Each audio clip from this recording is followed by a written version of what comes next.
Hi, this is the Redmi 13C and I'll show you how to install iPhone keyboard on this device.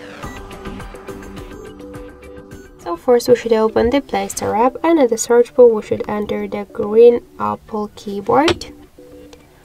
And now we should get this application, that's why tap the install button and wait a couple of seconds.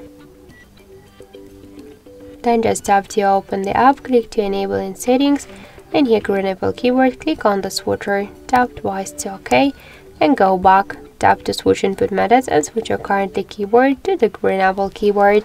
So now the process is finished and let's just check our new keyboard look. So we could see that this keyboard is so close to the iPhone 1 as all of the emojis. So that's it, thank you for watching, and if you like this video, leave thumbs up and subscribe.